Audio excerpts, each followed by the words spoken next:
V panelákoch je paralelný život, v škárach či pod strechou. Páči sa tam najmä netopierom alebo vtákom dážďovníkom. Ich stále menej a menej. Ich najväčším nepriateľom je zatepľovanie.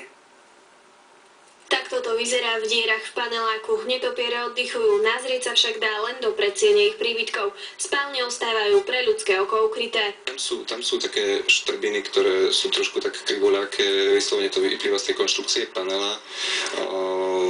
Vidíme väčšinou len do tých prvotných častí, lebo tá kamera sa nemôže nejako neobmedzene zahýbať, tie živočichy prelezú ďaleko hlbšie, než my dosiahneme. No a takto to vyzerá u susedov. Toto sú mláďatá dážďovníkov.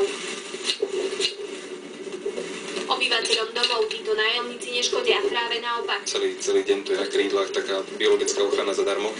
Neviem, koľko tisícov kusov hmyzu skonzumujú za jeden deň. V posledných rokoch nájsť panelák, v ktorom ešte žijú, je čoraz ťažšie. Teraz sú veľmi intenzívne ohrozené. Viac menej všetko už je skoro zateplené alebo vyšpárované.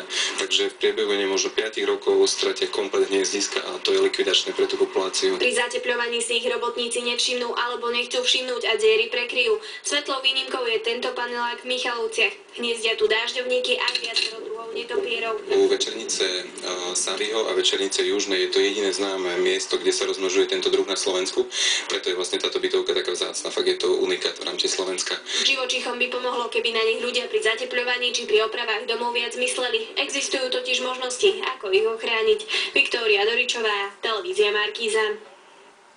Chorvátsko je už roky našou najobľúbenejšou